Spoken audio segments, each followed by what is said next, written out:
concrètement, à quoi doit-on s'attendre dans le Nord-Pas-de-Calais ces prochains jours? Alors, une douceur exceptionnelle, hein, qui a commencé à s'installer aujourd'hui. Alors, on est peut-être la seule région qui a gardé un ciel, bien ennuagé aujourd'hui, mais le reste de la France était sous le soleil. Nous, c'est pour demain, en tout cas sur les Hauts-de-France.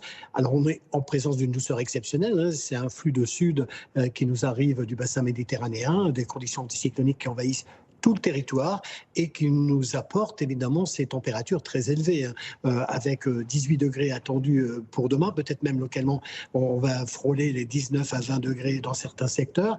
C'est des températures dignes d'une fin avril, d'un début mai, donc la douceur en elle-même est exceptionnelle. Du fait, évidemment, les arbres, eux, s'imaginent être au printemps déjà, bien engagés, et les pollens d'arbres deviennent forcément de ce coup très agressifs. Et la météo, de plus, avec les vents, est assez favorable à leur dispersion. Donc, tout le monde, hein, y compris les météorologues, on est un petit peu pris de court par rapport à cette situation exceptionnelle. Donc, grande douceur Patrick Barlière, pour la journée de donc mercredi.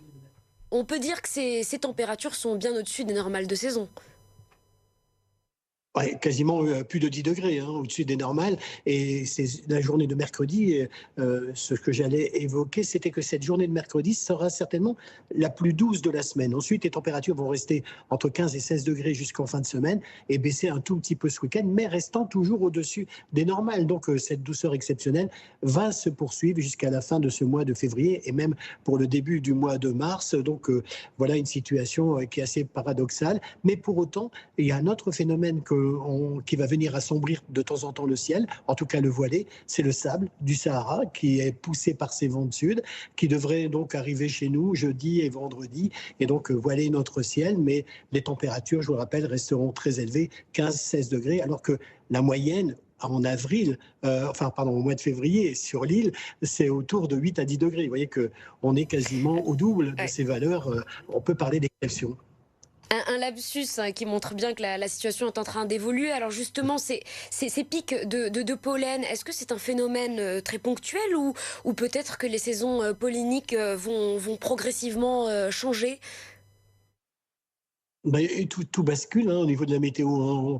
On a cette météo qui joue au yo-yo là depuis maintenant plusieurs années, hein. Donc, ce début d'année 2026 a été très marqué aussi, hein, avec un peu de neige et du gel début janvier, puis la douceur qui se poursuit au mois de février. Alors, les inondations qui concernent plutôt l'ouest de la France, nous, on a été un peu épargnés, même s'il a plu de nombreuses journées sur les départements du Nord et du Pas-de-Calais.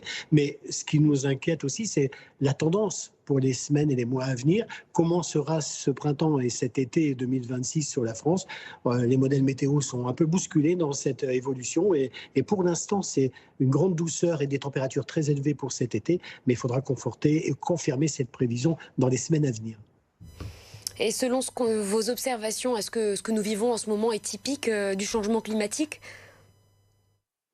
Alors directement, c'est une des conséquences ou une des multiples conséquences du dérèglement climatique, hein. On s'imagine que le dérèglement climatique est simplement associé à une hausse des températures. Alors là, c'est le cas pour nous, hein, puisque c'est une grande douceur qui s'installe, mais c'est aussi ce changement climatique qui est à l'origine des fortes chutes de neige qu'on a eues aux États-Unis. C'est ce changement climatique qui est responsable aussi des très fortes précipitations qui ont provoqué les inondations, car à chaque fois qu'on est 1 ou 2 degrés au-dessus des normales, eh bien, les mers et les océans évapore davantage, cette eau part dans l'atmosphère et retombe en quantité beaucoup plus importante. Là c'est une conséquence très importante du dérèglement climatique et pas seulement sur les Hauts-de-France, mais sur l'ensemble du territoire. Vous l'avez évoqué, il est difficile de prévoir les prochains mois, les prochaines semaines, en tout cas à quoi ressembleront le reste les autres saisons. En revanche, avec les éléments dont vous disposez aujourd'hui, est-ce qu'on peut encore s'attendre à un nouvel épisode de fraîcheur avant l'arrivée officielle du printemps? Oui, déjà dès ce week-end, vous allez voir, il ne fera pas frais, mais 12 à 13 degrés attendus pour ce week-end par rapport aux 18 à 20 degrés attendus pour demain.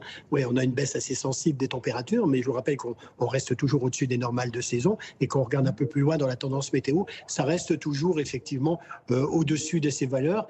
Et donc, on est vraiment dans des températures très élevées qui vont se maintenir encore donc, au cours du mois de mars. Le mois de mars qui s'annonce, lui, dans les modèles météo du jour, encore assez sec avec des températures bien au-dessus des normales de saison.